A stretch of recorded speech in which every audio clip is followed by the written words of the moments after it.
Gunna walked out of the Fulton County Jail. The rapper, whose real name is Sergio Kitchens, entered a negotiated guilty plea, what's known as an Afford plea, allowing him to also maintain his innocence. Gunna was in jail on racketeering and conspiracy charges, part of a large gang indictment that includes rapper Young Thug and other alleged members of YSL or Young Slime Life gang. That Sergio Kitchens, perhaps better known as music star Gunna, was gonna get out of jail soon seemed apparent early in the hearing as Fulton County Deputy District Attorney Adrian Love went through the sentence that would be recommended. 5 years to serve 1, commuted to time served, balance suspended. And the parties agree that upon completion of the special conditions that I will enumerate, the suspended sentence will terminate by consent order. The Fulton County District Attorney's Office says Gunna pled guilty to the single count he faced in a sprawling indictment focused on the alleged criminal street gang YSL against him and more than 24 others. Conspiracy to violate the Racketeer Influenced and Corrupt Organizations Act. The guilty plea entered as what's called an Afford plea, where a defendant doesn't admit he committed the crime but acknowledges it's in his best interest to plead guilty. If called by any party in this case, you will testify truthfully, but reserve any Fifth Amendment rights or privileges against self-incrimination. You agreed about the hazards and immortality of gangs and gang violence and the decay that it causes our communities. A Sergio Kitchens press statement suggests in the case of his Afford plea, he's, quote, maintaining my innocence toward the same charge, unquote. It says, while I've agreed to always be truthful, I want to make it perfectly clear that I have not made any statements, have not been interviewed, have not cooperated, have not agreed to testify or be a witness for or against any party in the case, and have absolutely no intention of being involved in the trial process in any way. In court, some startling statements. Please state after each statement whether or not you agree or acknowledge that the statements are truthful, okay? Yes, ma'am. I became affiliated with YSL around 2016. Is that true as it pertains to you, Mr. Kitchens? Yes, ma'am. YSL is a music label and a gang, and you have personal knowledge that members or associates of YSL have committed crimes in furtherance of the gang. Yes, ma'am. You were present when law enforcement officers stopped a vehicle in which you were present along with Jeffrey Williams, wherein hydrocodone, methamphetamines, and a firearm were recovered. These items did not belong to you. Yes, ma'am. And do you acknowledge the following statement? I recognize, accept, and deeply regret that my talent and music indirectly furthered YSL the gang to the detriment of my community. YSL as a gang must end. Is that your statement or acknowledgement? Yes. A YSL indictment includes Jeffrey Williams, a.k.a. Young Thug. His attorney, Brian Steele, has said, Mr. Williams committed no crime. Judge Ural Glanville. I find that your plea is freely and voluntarily entered. I find no factual basis for your plea, and I'm going to accept your plea as tendered and as negotiated. Yo, it's Big Ant, the spokesman, man. We back. Another edition of Urban Politicians TV, UPTV. Make sure you stay on your pivot at all times, man. Had to come tap in on the latest in the YSL State RICO case in Georgia. And from day one, it's been a full-fledged roller coaster ride.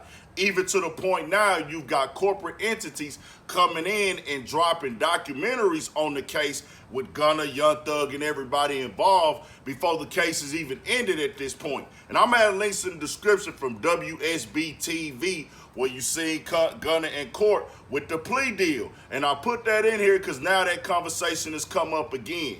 And I'm going to tell you like this. In the streets, the street code, that's going to be considered snitching and telling. Y'all went down as a gang. Y'all went down as a unit. And if you go in court and admit it's a gang, and the whole defense is we're not a gang, we're record label, the streets ain't trying to hear.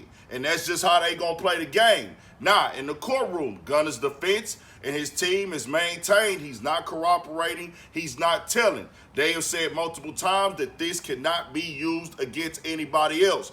But that video circulating, and I don't know if that video was planned to be released and come out, because I will say this, if we didn't see that video, it wouldn't be concrete and sealed in people's minds that you are telling and everything. They would look at it like, okay, we got to wait and see till the trial end. But I'm going to keep it 1,000 with Gunna.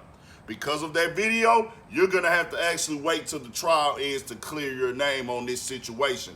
Everybody's going to have to see how it plays out. And that just is what it is in this case.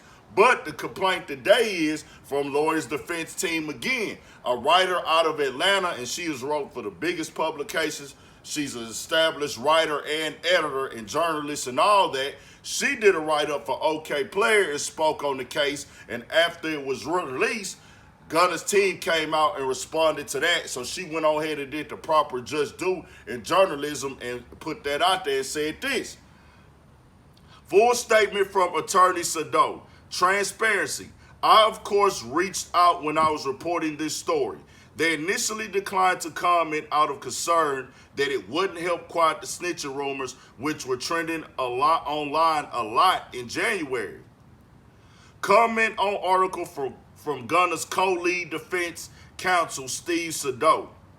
After reading Ms. Wicker's outstanding, insightful article, I'm obliged to say for the record one more time, Gunna has never been interviewed by or corroborated with law enforcement or prosecutors in the RICO case, nor have his attorneys proffered information on his behalf. What was said at his Afford plea hearing was solely to resolve his own case. It cannot be used by the prosecution against Young Thug or any other defendant. And overall, as I always say, the streets, they gonna play it how they play it. They see you say this in court, nah, it's that. They not trying to wait to no end of the trial. I'm gonna do that for the sake of the platform, making sure everything is factual and sealed. If they use that statement in court, I don't believe the police, I don't believe the courts. But they say with this Afford plea, they can't be used. So if your testimony or your things you said in that court don't get used or brought up, then hey, you didn't technically snitch and get nobody locked up. Nobody went to jail for your statements made. But in the streets, they gonna look at it like, hey, bro, you copped out, nigga. You ain't go down for the cause. And that's how it's supposed to be in the streets when it comes to some niggas. As I tell y'all all the time, I do believe any man who engages in a lifestyle of this, you can't tell on nobody else to save yourself. Really want y'all to understand the overall message, bro. They got it designed for us to lose out here. If you in them streets, do your best to transition out, because these days like this get high percentage for you if you commit to that life of crime and you ain't thinking. Nigga know it's hard out here for niggas, bro. I ain't finna kick my people while they down or trying to figure it out. But don't get up there and thinking that it's gonna be a beach and a resort for you at the end if you only committed to the streets. You gotta spend time with your family. You gotta think, go through, stay out the way, get your money, take care of your people, man. 1,000 for shit show. Stay on your pivot. More coming.